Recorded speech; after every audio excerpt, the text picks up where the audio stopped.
Hi മക്കളെ, അപ്പൊ എല്ലാവർക്കും സൂപ്പർ നോട്ട്സിലേക്ക് സ്വാഗതം. യെസ്, അപ്പൊ എല്ലാവരും നല്ല ഉഷാറായിട്ട് അടിപൊളിയായിട്ട് സെറ്റായിട്ട് ഉണർന്നിരിക്കുകയല്ലേ?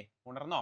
ഓക്കെ, ഉണർന്ന് നിങ്ങൾ പഠിക്കാനായിട്ട് സെറ്റ് ആയിട്ടിരിക്കുകയാണ്. സോ നമ്മുടെ ഇന്നത്തെ സെഷൻ എന്ന് പറയുന്നത് കറണ്ട് അഫയേഴ്സ് ആണ്. കുറെ പേര് ചോദിച്ചു കറണ്ട് അഫയേഴ്സിന്റെ ക്ലാസ് ഇല്ലേ എന്ന്. സോ ഇന്നത്തെ സെഷനില കറണ്ട് അഫയേഴ്സ് ആണ്. സോ ഇന്നത്തെ ഈ ഒരു സെഷനില നമ്മുടെ പരീക്ഷയ്ക്ക് ഇനി ചോദിക്കാൻ പോകുന്ന PSC ഇനി ചോദിക്കാൻ പോകുന്ന ഇമ്പോർട്ടന്റ് ആയിട്ടുള്ള ഏറ്റവും ഷോർട്ട് ആയിട്ടുള്ള കുറച്ച് കറണ്ട് അഫയേഴ്സും അതിന്റെ കണക്റ്റഡ് ഫാക്ട്സും എന്ത് ചെയ്യും ഇന്ന് സെറ്റ് ആക്കും. സോ ഇന്നത്തെ നിങ്ങളുടെ ദിവസം ഏറ്റവും അടിപൊളി ആവട്ടെ, ഒരുപാട് കാര്യങ്ങൾ പഠിക്കാൻ പറ്റട്ടെ, നല്ല നല്ല കാര്യങ്ങളൊക്കെ ജീവിതത്തിൽ സംഭവിക്കട്ടെ. എനിക്ക് പറയാനുള്ളത് നിങ്ങളോട് ഈ ഒരു കാര്യമാണ്.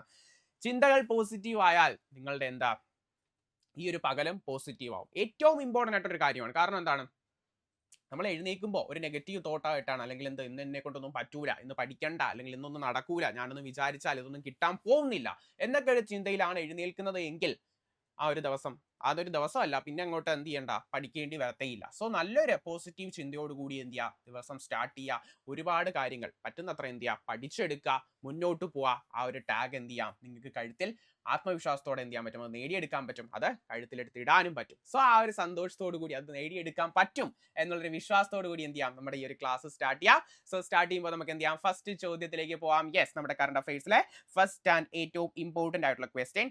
യെസ്, ആദ്യത്തെ ചോദ്യം നമ്മുടെ ഇലക്ഷനുമായിട്ട് ബന്ധപ്പെട്ടാണ്. നോക്കിയടാ, 2026 കേരള നിയമസഭാ തിരഞ്ഞെടുപ്പിൽ ഏറ്റവും കൂടുതൽ സ്ഥാനാർത്ഥികൾ മത്സരിക്കുന്ന മണ്ഡലം ഏതാണ് എന്നാണ്. ഏറ്റവും കൂടുതൽ സ്ഥാനാർത്ഥികൾ മത്സരിക്കുന്ന മണ്ഡലം, അതായത് നിലവിൽ നടക്കാൻ പോകുന്ന തിരഞ്ഞെടുപ്പ്. എന്നാ തിരഞ്ഞെടുപ്പിന്റെ തീയതി?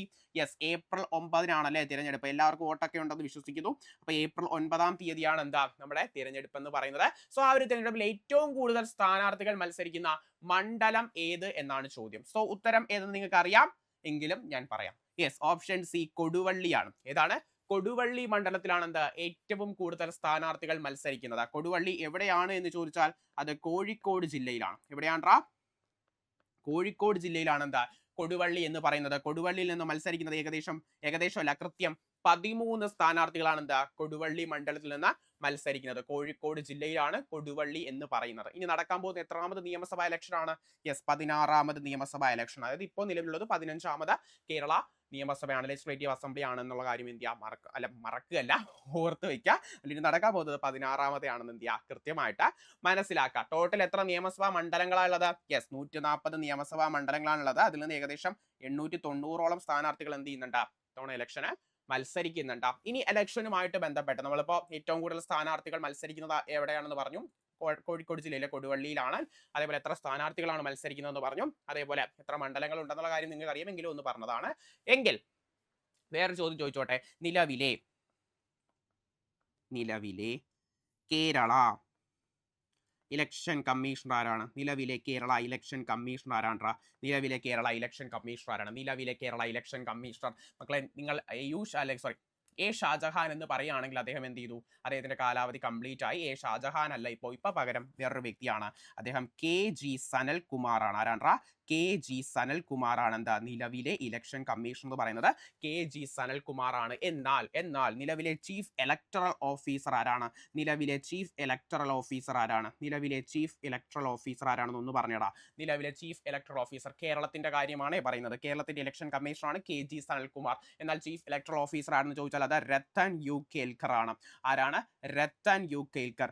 രത്തൻ യു കേൽക്കർ. ഞാൻ ദാ ഇങ്ങോട്ടേക്ക് എഴുതാണ്, രത്തൻ യു കേൽക്കർ. മക്കളെ കൂടെ പഠിച്ചോണേ, സെറ്റ് ആക്കണേ. രത്തൻ യു കേൽക്കർ ആണ് എന്താ നിലവിലെ ചീഫ് ഇലക്ടറൽ ഓഫീസർ എന്ന് പറയുന്നത്. രത്തൻ യു കേൽക്കറും അതേപോലെ ഇലക്ഷൻ കമ്മീഷണർ ആണെന്ന് ചോദിച്ചാൽ അത് KG സനൽകുമാറുമാണ്. ഓക്കെ ആണോ? സെറ്റ് ആണോ? എങ്കിൽ ഞാൻ വേറൊരു കാര്യം കൂടി ചോദിച്ചോട്ടെ. നമ്മുടെ നിലവിലെ കേന്ദ്ര ഇലക്ഷൻ കമ്മീഷൻ അല്ലെങ്കിൽ തിരഞ്ഞെടുപ്പ് കമ്മീഷണർ ആരാണ്? കേന്ദ്ര ഇലക്ഷൻ കമ്മീഷണർ ആരാണ്? വേഗം പറഞ്ഞേ. കേന്ദ്ര ഇലക്ഷൻ കമ്മീഷണർ ആരാണ്? യെസ്, നമ്മുടെ വാർത്തകളിലൊക്കെ ഇടയ്ക്ക് വന്നിരുന്നു അദ്ദേഹത്തിന്റെ പേര്. യെസ്, ജ്ഞാനേഷ് കുമാർ ആണ്. എന്താണ്? ജ്ഞാനേഷ് കുമാർ ആണ്. ആരാണ്? ജ്ഞാനേഷ് കുമാർ ആണ് എന്താ നിലവിലെ കേന്ദ്ര ഇലക്ഷൻ കമ്മീഷണർ. നമ്മൾ ഒരുപാട് കാര്യങ്ങൾ കണക്ട് ചെയ്ത് പറഞ്ഞു. കേരളത്തിന്റെ election commissioner, chief electoral officer, അതേപോലെ എന്താണ് കേന്ദ്ര ഇലക്ഷൻ കമ്മീഷണറുടെ കാര്യവും പറഞ്ഞു. എങ്കിൽ ഒരു കാര്യവും കൂടി പറയാതെ പോകാൻ തോന്നുന്നില്ല. കാരണം ഇനിയുള്ള പരീക്ഷയ്ക്ക് അത് തീർച്ചയായിട്ടും എന്ത് ചെയ്യും, ചോദിക്കും. ഇതാണ് ആ ഒരു കാര്യം. ഓക്കെ, നമ്മുടെ ഇലക്ഷനുമായിട്ട് ബന്ധപ്പെട്ട് നമ്മൾ ഇപ്പോൾ കേട്ടുകൊണ്ടിരിക്കുന്ന ഒരു പേരാണ് സ്വീപ്പ് എന്ന് പറയുന്നത്. ഓക്കെ, അപ്പോൾ സ്വീപ്പിന്റെ അതായത് നമ്മുടെ എന്താണ് ഇന്ത്യൻ തെരഞ്ഞെടുപ്പ് കമ്മീഷൻ അല്ലെങ്കിൽ ഇന്ത്യൻ ഇലക്ഷൻ കമ്മീഷൻ സ്റ്റാർട്ട് ചെയ്ത ഒരു ഫ്ലാഗ്ഷിപ്പ് ക്യാമ്പയിൻ ആണ് എന്താ ഈ ഒരു സ്വീപ്പ് എന്ന് പറയുന്നത്. നമ്മുടെ ഇലക്ഷനുമായിട്ട് ബന്ധപ്പെട്ട് അവർ സ്റ്റാർട്ട് ചെയ്ത ഒരു ക്യാമ്പയിൻ ആണെന്ന് പറയുന്നത് സ്വീപ്പ് എന്ന് പറയുന്നത്. ഇതിന്റെ പൂർണ്ണ രൂപം എന്തെന്ന് ചോദിച്ചാൽ അതിന്റെ പൂർണ്ണ രൂപം സിസ്റ്റമാറ്റിക്, മക്കളെ കൂടെ പിടിച്ചോണേ, systematic voters education and electoral participation ഞാൻ ഒന്നും കൂടി വായിക്കാം. Systematic voters education and electoral participation, അതായത് ഇന്ത്യയിലെ വോട്ടർമാരുടെ സാക്ഷരത പ്രോത്സാഹിപ്പിക്കുന്നതിനൊക്കെ വേണ്ടിയിട്ട് എന്താണ് ഇന്ത്യൻ ഇലക്ഷൻ കമ്മീഷൻ, അതായത് വോട്ടിംഗ് അതൊക്കെ പ്രോത്സാഹിപ്പിക്കുന്നതിന്, വോട്ടിംഗ് സാക്ഷരത പ്രോത്സാഹിപ്പിക്കുന്നതിന് വേണ്ടിയിട്ട് ഇലക്ഷൻ കമ്മീഷൻ സ്റ്റാർട്ട് ചെയ്ത ഒരു ക്യാമ്പയിൻ ആണ് എന്തെന്ന് പറയുന്നത് സ്വീപ്പ് എന്ന് പറയുന്നത്, systematic voters education and electoral participation. So ഇതുമായിട്ട് ബന്ധപ്പെട്ട ഇത്രയും കാര്യങ്ങളാണ് ഞാൻ ഈ ഒരു ഒന്നാമത്തെ ചോദ്യവുമായിട്ട് ബന്ധപ്പെട്ട് പറഞ്ഞത്. സോ ഇത്രയും കാര്യങ്ങൾ സെറ്റ് ആക്കി പഠിച്ചോ, എസ്പെഷ്യലി സ്വീപ്പ് എന്ന് പറയുന്നത്. എന്നാൽ ഞാൻ ഇടയ്ക്ക് പറയുന്നത് പോലെ നിങ്ങൾക്ക് കമന്റ് ചെയ്യാൻ ഒരു ചോദ്യം തരട്ടെ. ഇപ്പോൾ നമ്മുടെ നിലവിൽ തിരഞ്ഞെടുപ്പില്ല ആ ഒരു EVM ഇലക്ട്രോണിക് വോട്ടിംഗ് മെഷീനില്ല നോട്ട എന്ന് പറയുന്ന ഒരു ബട്ടൺ ഇല്ല, പകരം വേറൊരു ബട്ടൺ ആണ്, അതിൻ്റെ ഒരു പ്രത്യേക പേരുമുണ്ട്. ആ പേര് എന്ത് ചെയ്യാ, നിങ്ങൾ ഈ ഒരു ക്ലാസ് കണ്ടിട്ട് കമന്റ് ചെയ്യാട്ടാ. ഓക്കെ, നമുക്ക് എന്ത് ചെയ്യാമെങ്കിൽ രണ്ടാമത്തെ ചോദ്യത്തിലേക്ക് പോവാം. യെസ്, രണ്ടാമത്തെ ക്വസ്റ്റ്യൻ. കേരളത്തിലെ അധിനിവേശ സസ്യങ്ങളെ കണ്ടെത്തുന്നതിനും മാപ്പ് ചെയ്യുന്നതിനുമായി വികസിപ്പിച്ചെടുത്ത AI അടിസ്ഥാനമാക്കിയുള്ള മൊബൈൽ ആപ്പിന്റെ പേരെന്താണ്? എന്താണ് ക്വസ്റ്റ്യൻ? അധിനിവേശ സസ്യങ്ങളെ കണ്ടെത്തുന്നതിനും അതേപോലെ അതിനെ മാപ്പ് ചെയ്യുന്നതിനുമായി വികസിപ്പിച്ചെടുത്ത AI അടിസ്ഥാനമാക്കിയുള്ള മൊബൈൽ ആപ്പിന്റെ പേര് എന്തെന്നാണ് ചോദിക്കുന്നത്. ഒറ്റയടിക്ക് നമുക്ക് ഉത്തരം പറയാം. ഉത്തരം നിയോഫൈറ്റ് ID എന്നാണ്. എന്താണ് നിയോഫൈറ്റ് ID എന്നാണ് എന്ത് ആ ഒരു ആപ്ലിക്കേഷന്റെ ആ ഒരു ആപ്പിന്റെ പേര് എന്ന് പറയുന്നത്. ഇത് കണ്ടുപിടിച്ച ആരെന്നറിയാമോ? ഇത് കണ്ടുപിടിച്ചത് നമ്മുടെ മലബാർ ബൊട്ടാണിക്കൽ ഗാർഡനിലെ ഒരു ഗവേഷണ വിദ്യാർത്ഥിയാണ് എന്താ ഇത് കണ്ടെത്തിയത്. മലബാർ ബൊട്ടാണിക്കൽ ഗാർഡനിലെ ഒരു ഗവേഷണ വിദ്യാർത്ഥിയാണ് എന്താ ഇത് കണ്ടെത്തിയത്. അദ്ദേഹത്തിന്റെ പേര് അലീം യൂസഫ് എന്നാണ്. അലീം യൂസഫ് എന്നാണ് എന്താ അദ്ദേഹത്തിന്റെ പേര്. അപ്പൊ മലബാർ ബൊട്ടാണിക്കൽ ഗാർഡനിലെ ഒരു ഗവേഷണ വിദ്യാർത്ഥിയാണ് ഇത് കണ്ടെത്തിയത്. അദ്ദേഹത്തിന്റെ പേരെന്താണ്? അലീം യൂസഫ് എന്നാണ്. സോ ഈ ഒരു കാര്യം അല്ലെങ്കിൽ ഈ ഒരു ആപ്പിന്റെ പേര് കൃത്യമായിട്ട് ഓർക്കുക. ആപ്പിന്റെ പേര് എന്താണ്? നിയോഫൈറ്റ് ID എന്നാണ് എന്താ ആപ്പിന്റെ പേര്, മറക്കരുത്. ആപ്പിന്റെ പേര് നിയോഫൈറ്റ് ID എന്നാണ്. സോ എങ്കിൽ നമുക്ക് അടുത്ത ചോദ്യത്തിലേക്ക് പോവാം. അപ്പൊ രണ്ട് ചോദ്യങ്ങളാണ് നമ്മൾ കംപ്ലീറ്റ് ചെയ്ത് അടുത്തത് മൂന്നാമത്തെ ചോദ്യം. BPC അല്ല ഇന്ത്യയിലെ ആദ്യത്തെ LPG ATM. ഇപ്പൊ നമുക്കറിയാം ഗ്യാസിന്റെ ഒക്കെ ഷോർട്ടേജ് ആണ്. സോ അതുമായിട്ട് ബന്ധപ്പെട്ടൊരു ചോദ്യം.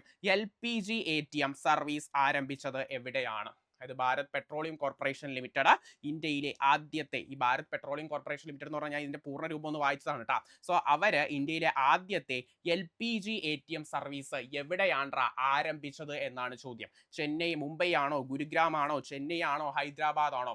വേഗം ഒന്ന് ചിന്തിച്ചേ എവിടെയാ? യെസ്, ഉത്തരം മുംബൈ അല്ല, ഉത്തരം ഗുരുഗ്രാം ആണ്. എവിടെയാണ് ഗുരുഗ്രാം?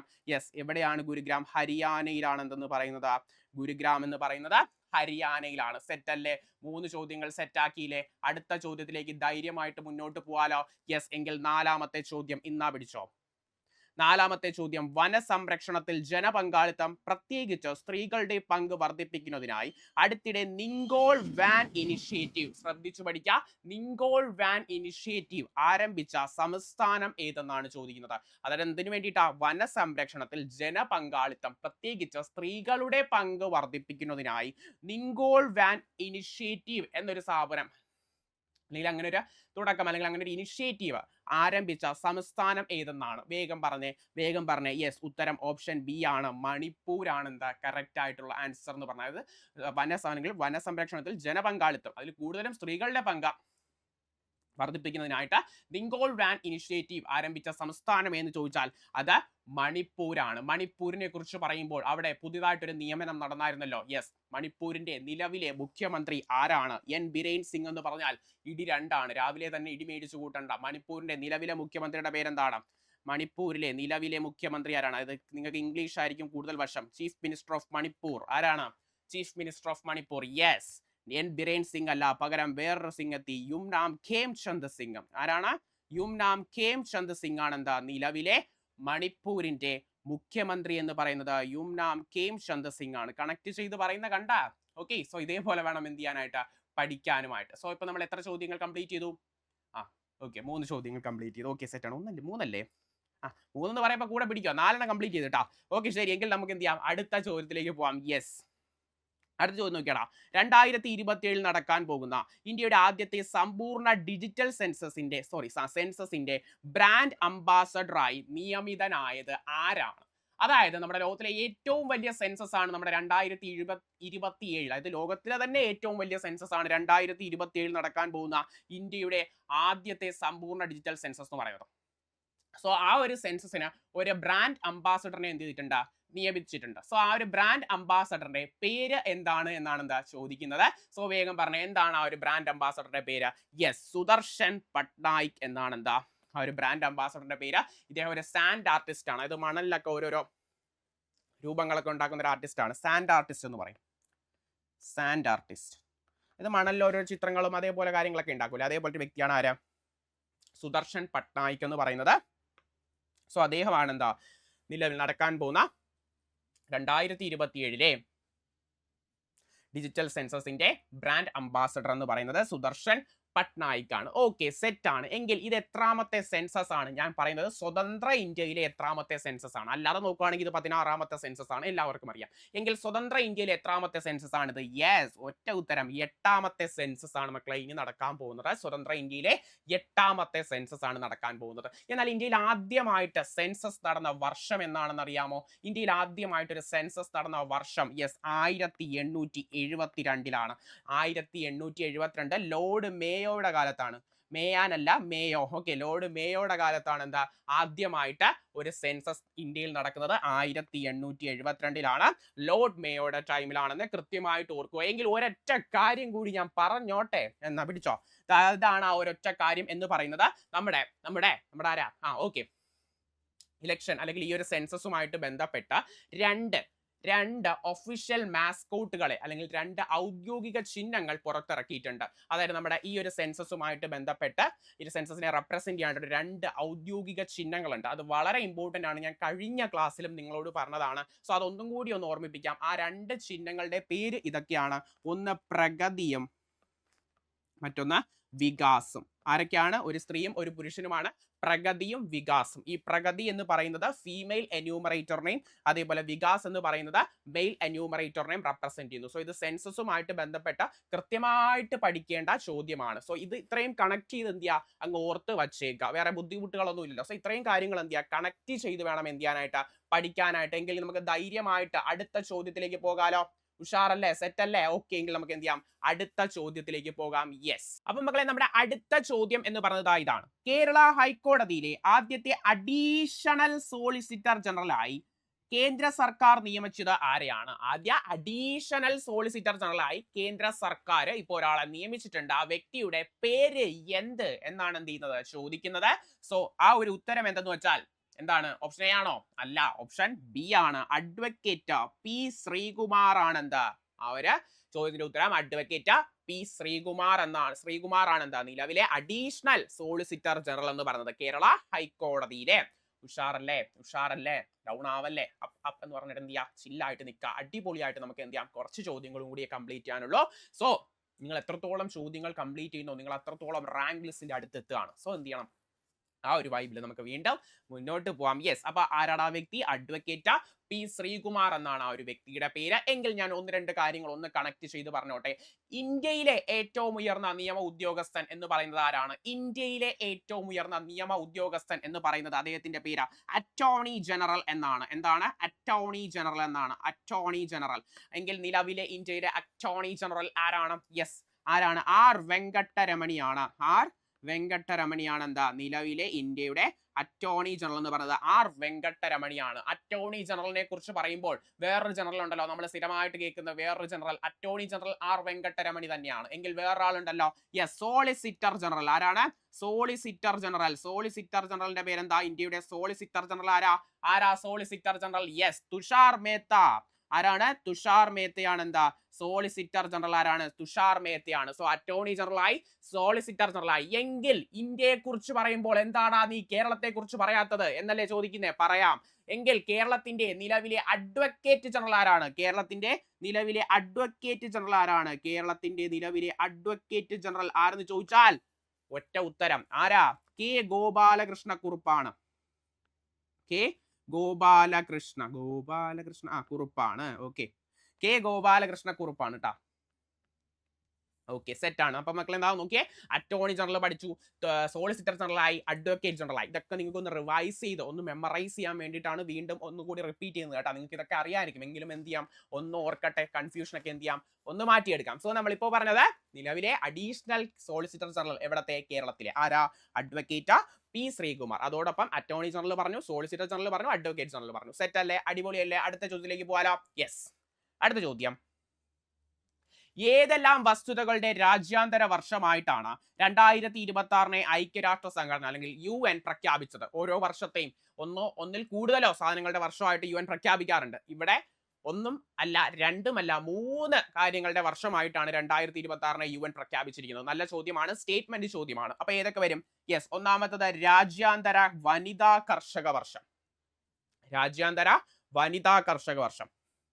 അതേപോലെ സുസ്ഥിര വികസനത്തിലുള്ള രാജ്യാന്തര വോളണ്ടിയർ വർഷം. ഇപ്പൊ 1 2 ഇതിൽ ഏതെങ്കിലും ഒന്നൊക്കെ ആയിരിക്കും ഓപ്ഷനിൽ വരിക. സോ 3ഉം കറക്റ്റ് ആയിട്ട് എന്ത് ചെയ്യുക, പഠിച്ചിട്ട് വേണം പോകാനായിട്ട്. ഒന്ന് രാജ്യാന്തര വനിതാ കർഷക വർഷം, സുസ്ഥിര വികസനത്തിനായുള്ള രാജ്യാന്തര വോളണ്ടിയർ വർഷം, അടുത്ത 3ാമത്തത് മേച്ചിൽപ്പുറങ്ങളുടെയും ഇടയന്മാരുടെയും രാജ്യാന്തര വർഷം. മൂന്നും ഒരുമിച്ച് പിടിച്ചോ. രാജ്യാന്തര വനിതാ കർഷക വർഷം, സുസ്ഥിര വികസനത്തിനായുള്ള രാജ്യാന്തര വോളണ്ടിയർ വർഷം, മേച്ചിൽപ്പുറങ്ങളുടെയും ഇടയന്മാരുടെയും രാജ്യാന്തര വർഷം. മക്കളെ, 1 അല്ല 2 അല്ല 3 പ്രത്യേക വർഷങ്ങളായിട്ടാണ് 2026 UN എന്ത് ചെയ്തിരിക്കുന്നത്? പ്രഖ്യാപിച്ചിരിക്കുന്നത്. സോ 3ഉം പിടിച്ചോ.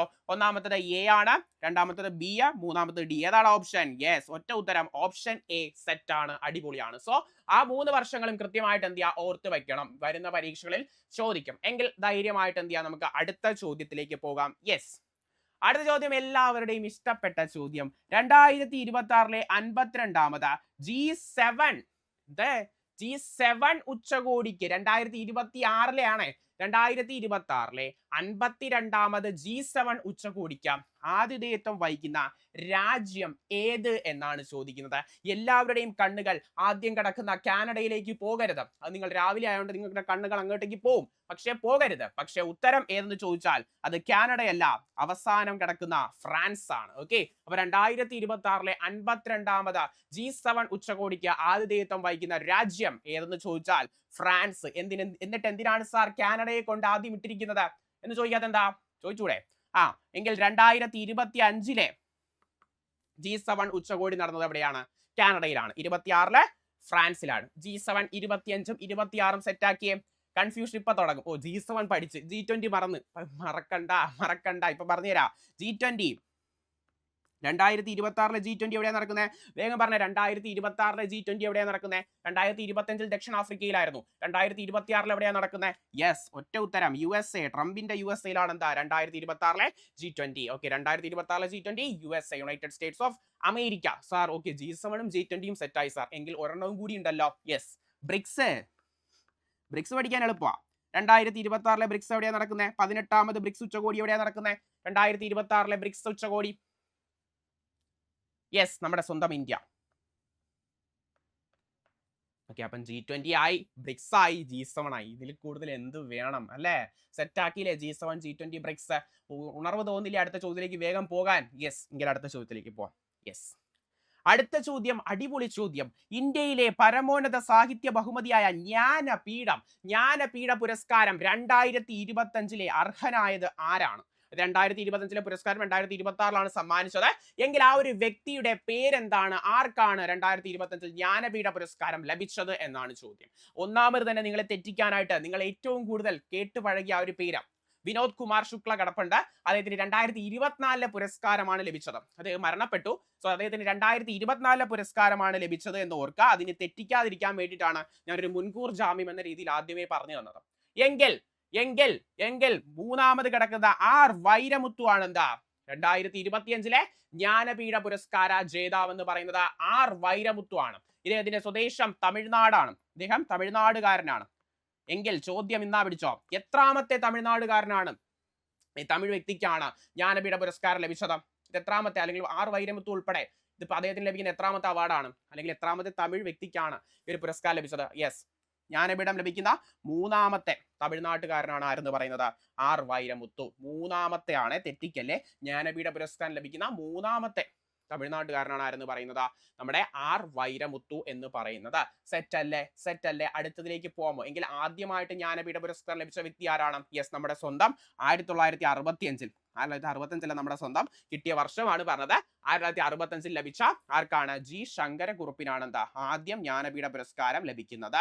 ജ്ഞാനപീഠ പുരസ്കാരത്തിന്റെ തുകയൊക്കെ നിങ്ങൾക്കറിയാം, 11 ലക്ഷം രൂപയാണ് പുരസ്കാര തുക എന്ന് പറയുന്നത്. എങ്കിൽ ജ്ഞാനപീഠ പുരസ്കാരം അവസാനമായിട്ട് ലഭിച്ച വ്യക്തിയുടെ പേരെന്താണ്? അവസാനമായിട്ട് ലഭിച്ച വ്യക്തി പേരെന്താ? ആർ വൈരമുത്തു ആണ് അല്ലേ. സാർ രാവിലെ വന്നിട്ട് എന്തൊക്കെയാ വിളിച്ച് പറയുന്നത്. ഓക്കെ, ആർ വൈരമുത്തുവിനാണ് അവസാനം ലഭിച്ചത്. സോറി. എങ്കിൽ അവസാനമായിട്ട് ലഭിച്ച മലയാളിയുടെ പേരെന്താണ്? 2019 ആ ഒരു മലയാളിക്ക് ആ ഒരു പുരസ്കാരം ലഭിക്കുന്നത്. യെസ്, 2019 ആ ഒരു പുരസ്കാരം ലഭിച്ചത് നമ്മുടെ സ്വന്തം അക്കിത്തം അച്യുതൻ നമ്പൂതിരിക്കാണ്. ആർക്കാണ്?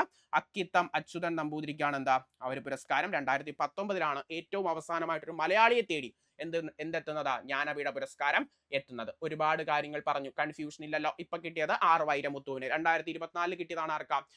വിനോദ് കുമാർ ശുക്ലയ്ക്ക്. അതേപോലെ പുരസ്കാരം കിട്ടുന്ന മൂന്നാമത്തെ തമിഴ് വ്യക്തിയാണ് ആരെന്ന് പറയുന്നത് ആർ വൈരമുത്തു. അതേപോലെ ആദ്യം പുരസ്കാരം ലഭിച്ചത് ജി ശങ്കരക്കുറുപ്പിനാണ്. ഏറ്റവും അവസാനമായിട്ട് ലഭിച്ച മലയാളി 2019 അക്കിത്തം അച്യുതൻ നമ്പൂതിരിയാണ്. പുരസ്കാര തുക എത്രയെന്ന് ചോദിച്ചാൽ അത് 11 ലക്ഷം രൂപയാണ്. ധൈര്യമായിട്ട് മുന്നോട്ട് പോകാലോ, പേടിക്കണ്ട. ധൈര്യമായിട്ട് എന്ത് ചെയ്യാം, നമുക്ക് അടുത്ത ചോദ്യത്തിലേക്ക് പോവാം. യെസ്, അടുത്ത ചോദ്യം എന്താ പിടിച്ചോ? ഡ്രോണുകളെയും ക്രൂയിസ് മിസൈലുകളെയും തകർക്കാൻ ശേഷിയുള്ള തുംഗസ്ക, അങ്ങനെയൊക്കെ തന്നെ വായിക്കണേ, രാവിലെ ആയതുകൊണ്ട് അങ്ങനെയൊക്കെ തന്നെ വായിക്കാം. തുംഗസ്ക, എന്തസ്ക? തുംഗസ്ക വ്യോമ പ്രതിരോധ മിസൈൽ കവചം വാങ്ങുന്നതിനായി ഇന്ത്യ ഏത് രാജ്യവുമായാണ് അടുത്തിടെ കരാർ ഒപ്പുവെച്ചത്? അതായത് ഡ്രോണുകളും ക്രൂയിസ് മിസൈലുകളും തകർക്കാൻ ശേഷിയുള്ള തുംഗസ്ക എന്ന് പറയുന്ന ഒരു വ്യോമ പ്രതിരോധ മിസൈൽ കവചം ഇന്ത്യ വാങ്ങാനായിട്ട് തീരുമാനിച്ചു. അതുമായിട്ട് ബന്ധപ്പെട്ട് കരാറും ഒപ്പിട്ടു. എങ്കിൽ അത് ഏത് രാജ്യമായിട്ടാണ്? യെസ്, ആദ്യം തന്നെ ഫ്രാൻസ്. കൊള്ളാം, കറുപ്പിച്ചേക്കാം, ഇടികൊള്ളും. ഫ്രാൻസ് അല്ല. ഓക്കെ, നല്ല രസമുണ്ട്. എല്ലാം നമുക്ക് അറിയാവുന്ന രാജ്യങ്ങൾ. ഭയങ്കര കൺഫ്യൂഷൻ അല്ലേ. ഫ്രാൻസ് കിടക്കുന്നു, റഷ്യ കിടക്കുന്നു, ഇസ്രായേൽ കിടക്കുന്നു, അമേരിക്ക കിടക്കുന്നു. എല്ലാവരും നമ്മളുടെ അടുത്തടുത്തുള്ള ചങ്കുകളാണ്. സോ ഏതായിരിക്കും ഉത്തരം? യെസ്, വ്ളാഡിമിർ പുടിന്റെ റഷ്യ. ട്രംപിന്റെ USA പോലെ വ്ളാഡിമിർ പുടിന്റെ റഷ്യയിൽ നിന്നാണ് എന്ത് നമ്മൾ ആ ഒരു സാധനം, എന്ത് സാധനം? തുംഗസ്ക എന്ന് പറയുന്ന ആ ഒരു ഡ്രോൺ മിസൈൽ പ്രതിരോധ സംവിധാനം മേടിക്കുന്നത്. ഓക്കെ, അതേപോലെ അതുമായിട്ട് ബന്ധപ്പെട്ട് കരാറൊക്കെ എന്ത് ചെയ്തു? ഒപ്പുവെച്ചു. ഓക്കെ, സെറ്റ് ആണോ? അടുത്ത ചോദ്യത്തിലേക്ക് പോകാലോ ധൈര്യമായിട്ട്. യെസ്, സംസ്ഥാന നിയമസേവന അതോറിറ്റി, തിരഞ്ഞെടുപ്പ് കമ്മീഷൻ, ജനമൈത്രി പോലീസ് എന്നിവർ സംയുക്തമായി യുവാക്കളിൽ വോട്ടിംഗ് ശതമാനം വർദ്ധിപ്പിക്കാൻ ആരംഭിച്ച ബോധവത്കരണ പരിപാടി എന്താണ്? കൊള്ളാം, നല്ല ചോദ്യം. നോക്കിയേ, സംസ്ഥാന നിയമസേവന അതോറിറ്റി, അതേപോലെ തിരഞ്ഞെടുപ്പ് കമ്മീഷൻ, ജനമൈത്രി പോലീസ് എന്നിവർ സംയുക്തമായി എന്താണ് യുവാക്കളിൽ വോട്ടിംഗ് ശതമാനം വർദ്ധിപ്പിക്കാൻ ആരംഭിച്ച ബോധവൽക്കരണ പരിപാടി ഏതെന്നാണ് ചോദ്യം. വേഗം പറഞ്ഞാടാ, എന്താണ് ആ ചോദ്യത്തിന്റെ ഉത്തരം? യെസ്, ഓപ്ഷൻ ബി ആണ്, എന്റെ വോട്ട് എന്റെ ശക്തി. എന്താണ്?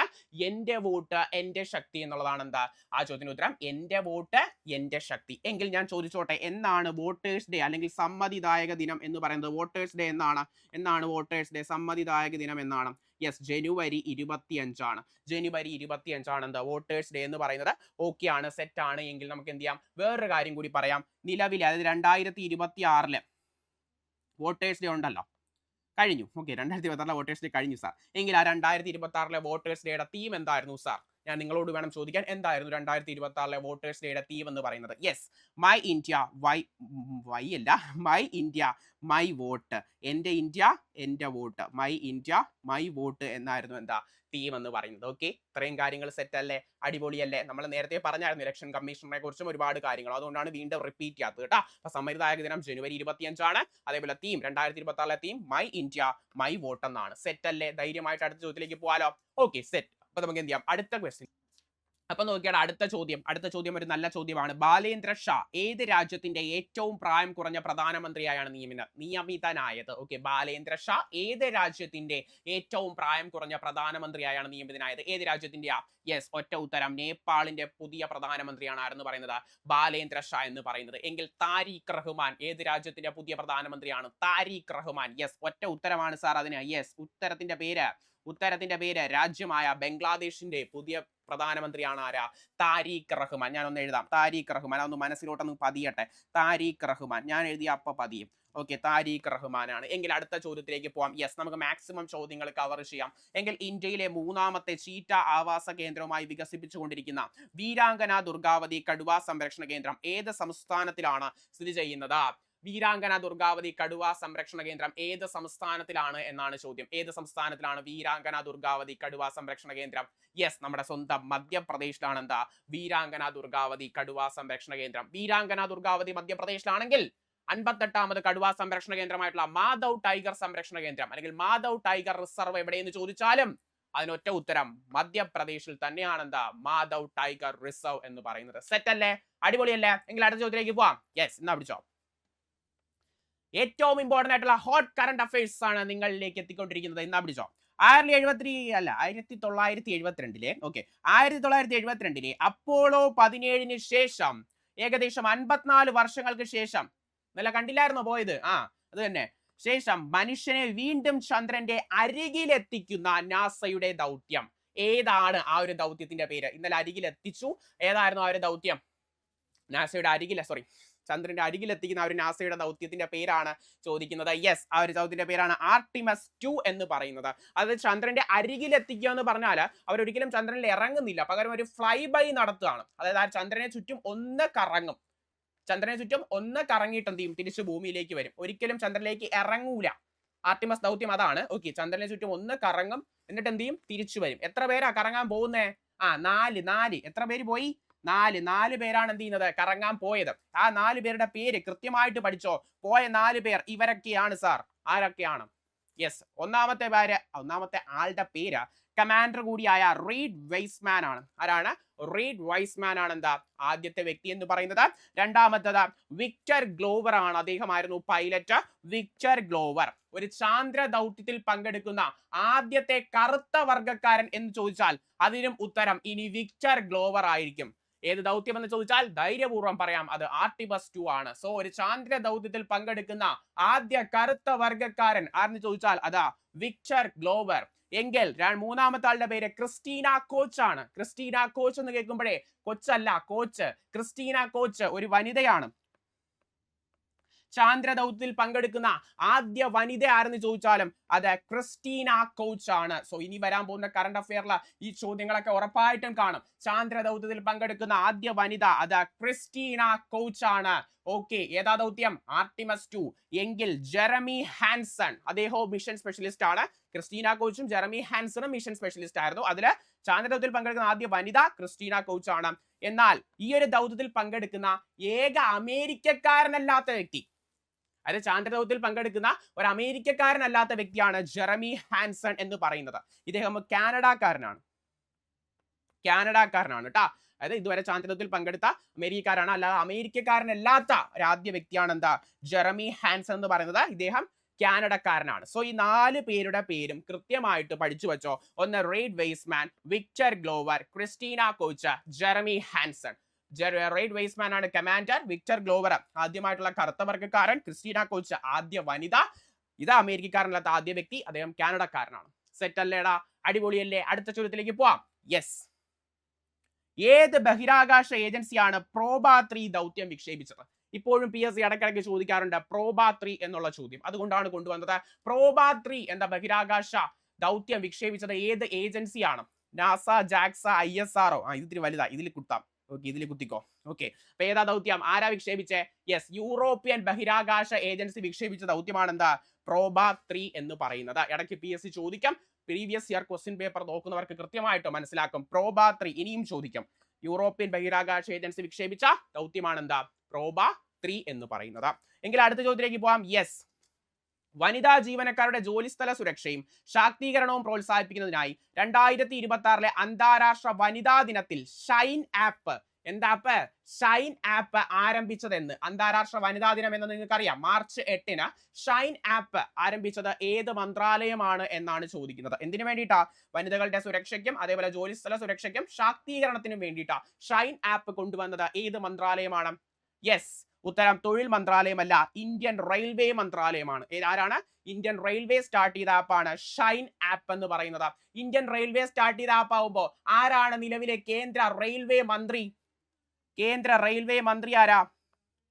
കേന്ദ്ര റെയിൽവേ മന്ത്രി ഞാനുമായിട്ട് കണക്ഷൻ ഉണ്ട്. കേന്ദ്ര റെയിൽവേ മന്ത്രി ഞാനുമായിട്ട് കണക്ഷൻ ഉണ്ട്. എന്തോ കണക്ഷൻ എന്നറിയോ? റെയിൽവേ മന്ത്രിയുടെ പേരെന്തുവാ? അശ്വിനി വൈഷ്ണവ്. അശ്വിനി വൈഷ്ണവ് ആണ് എന്താ നിലവിലെ കേന്ദ്ര റെയിൽവേ മന്ത്രി. എന്നാൽ ഞാൻ ആരാ? വൈഷ്ണവ്. Okay, set. എങ്കിൽ നമുക്ക് എന്ത് ചെയ്യാം? അടുത്ത ചോദ്യത്തിലേക്ക് പോവാം. ഇനി പറഞ്ഞാൽ നിങ്ങൾ എന്നെ അടിക്കും. ഓക്കെ, എങ്കിൽ അടുത്ത ചോദ്യം, 2026 ഏഷ്യൻ ബോക്സിംഗ് ചാമ്പ്യൻഷിപ്പിന്റെ വേദി എവിടെയാണ്? 2026 ഏഷ്യൻ ബോക്സിംഗ് ചാമ്പ്യൻഷിപ്പിന്റെ വേദി എവിടെയെന്ന് ചോദിച്ചാൽ ഒറ്റ ഉത്തരം മംഗോളിയയിലാണ്. എവിടെയാണ് 2026 ഏഷ്യൻ ബോക്സിംഗ് ചാമ്പ്യൻഷിപ്പിന്റെ വേദി? മംഗോളിയ. ഓക്കെ, സെറ്റ് ആണ്. അടുത്ത ചോദ്യം, 2025 35ാമത് സരസ്വതി സമ്മാൻ ലഭിച്ച പ്രമുഖ ബംഗാളി സാഹിത്യകാരൻ ആരാണ്? ഈ ഇടയ്ക്ക് പ്രഖ്യാപിച്ചതാണ് സരസ്വതി സമ്മാനം എന്ന് പറയുന്നത്. അപ്പൊ ആ ഒരു സരസ്വതി സമ്മാനം ലഭിച്ച ബംഗാളി സാഹിത്യകാരൻ ആരാണ്? യെസ്, ഓപ്ഷൻ എ രാംകുമാർ മുഖോപാധ്യായക്കാണ് എന്താ നിലവിലെ സരസ്വതി സമ്മാനം ലഭിച്ചത്. എങ്കിൽ ഞാൻ ചോദിച്ചോട്ടെ, അദ്ദേഹത്തിന്റെ ഏത് പുസ്തകത്തിനാണ് അല്ലെങ്കിൽ നോവലിനാണ് അത് ലഭിച്ചത്? യെസ്, ഹരപാർവതി കഥ. ഹരപാർവതി കഥ. ഹരപാർവതി കഥ. ഹരപാർവതി കഥ എന്ന ബംഗാളി നോവലിനാണ് എന്താ അദ്ദേഹത്തിന് ആ ഒരു പുരസ്കാരം ലഭിച്ചത്. അപ്പൊ 35ാമത് സരസ്വതി സമ്മാനം ലഭിച്ചത് രാംകുമാർ മുഖോപാധ്യായ് ഫോർ ഹരപാർവതി കഥ. എങ്കിൽ 2023 സരസ്വതി സമ്മാനം ലഭിച്ച ഒരു മലയാളി ഉണ്ടല്ലോ. 2023 സരസ്വതി സമ്മാനം ലഭിച്ച ഒരു മലയാളിക്കാണ്. രൗദ്ര സാത്വികം എന്ന പുസ്തകത്തിന് പ്രഭാവർമ്മയ്ക്കായിരുന്നു 2023 എന്ത് ചെയ്തത്? പുരസ്കാരം ലഭിച്ചത്. ജസ്റ്റ് ഒന്ന് ഓർക്കാൻ വേണ്ടിയിട്ട് പറഞ്ഞതേ ഉള്ളൂ. എങ്കിൽ അടുത്ത ചോദ്യം, ഉത്തരാഖണ്ഡിന് ശേഷം ഏക സിവിൽ കോഡ് നടപ്പിലാക്കിയ അല്ലെങ്കിൽ പാസ്സാക്കിയ രണ്ടാമത്തെ സംസ്ഥാനം ഏതാണ്? അത് കേരളമാണോ? കാരണം കേരളം ഓപ്ഷനിലില്ല. ഏക സിവിൽ കോഡ് എന്ന് കേൾക്കുമ്പോൾ ആദ്യം നമ്മൾ ഓർക്കേണ്ട ആർട്ടിക്കിൾ ഏതാ? Yes, article 44. എങ്കിൽ നടപ്പിലാക്കിയ രണ്ടാമത്തെ സംസ്ഥാനം ഏത്? യെസ്, ഗുജറാത്ത്. യെസ്, ഗുജറാത്ത് ആണ് എന്താ ഉത്തരാഖണ്ഡിന് ശേഷം ഏക സിവിൽ കോഡ് പാസ്സാക്കിയ രണ്ടാമത്തെ സംസ്ഥാനം എന്ന് ചോദിച്ചാൽ ഇനി ഉത്തരം ഗുജറാത്ത് ആണ്. എങ്കിൽ അടുത്ത ചോദ്യം, റീസെന്റ് ആയിട്ടുള്ള അപ്പോയിന്റ്മെന്റ്, ദേശീയ പിന്നാക്ക വിഭാഗ കമ്മീഷന്റെ പുതിയ അധ്യക്ഷനായി 2026 മാർച്ചിൽ നിയമിക്കപ്പെട്ടത് ആര്? ആരാ? യെസ്, ഇത് തന്നെ, സ്വാതി നിരഞ്ജൻ ജ്യോതി. ജ്യോതി വന്നില്ല എന്നല്ലേ പ്രശ്നം? ജ്യോതി വന്നു. സ്വാതി നിരഞ്ജൻ ജ്യോതിയാണ് എന്താ നിലവിലെ ദേശീയ പിന്നാക്ക വിഭാഗ കമ്മീഷന്റെ പുതിയ അധ്യക്ഷ എന്ന് പറയുന്നത്. കൃത്യമായിട്ട് അപ്പോയിന്റ്മെന്റുകളൊക്കെ സെറ്റ് ആക്കിയിട്ട് വേണം കറണ്ട് അഫെയർ പഠിക്കാനായിട്ട്. അപ്പൊ നിലവിലെ കേന്ദ്ര ദേശീയ പിന്നാക്ക വിഭാഗ കമ്മീഷന്റെ ചെയർമാൻ ആണെന്ന് ചോദിച്ചാൽ അല്ലെങ്കിൽ അധ്യക്ഷനാണെന്ന് ചോദിച്ചാൽ അത് സ്വാതി നിരഞ്ജൻ ജ്യോതി ആണ്. അടുത്ത ചോദ്യത്തിലേക്ക് പോവാം. Yes, last and final question, ഇന്ത്യയിലെ ആദ്യ കാഴ്ച പരിമിത സൗഹൃദ മ്യൂസിയം എവിടെയാണ്? എല്ലാവർക്കും അറിയാവുന്ന ഒരു ചോദ്യമാണ്. ഇന്ത്യയിലെ ആദ്യത്തെ കാഴ്ച പരിമിത സൗഹൃദ മ്യൂസിയം ഏതാണ് എന്നുള്ളത്. ഏതാത്? Yes, option B Nila heritage museum. എവിടെയായി Nila heritage museum? Yes, Malappuram ജില്ലയിലെ പൊന്നാനിയിലാണ്. മലപ്പുറം ജില്ലയിലെ പൊന്നാനിയിലാണ് എന്താ ഇന്ത്യയിലെ ആദ്യ കാഴ്ച പരിമിത സൗഹൃദ മ്യൂസിയം എന്ന് പറയുന്നത്. മലപ്പുറം ജില്ലയിലെ പൊന്നാനിയിലുള്ള നിള ഹെറിറ്റേജ് മ്യൂസിയം ആണ്.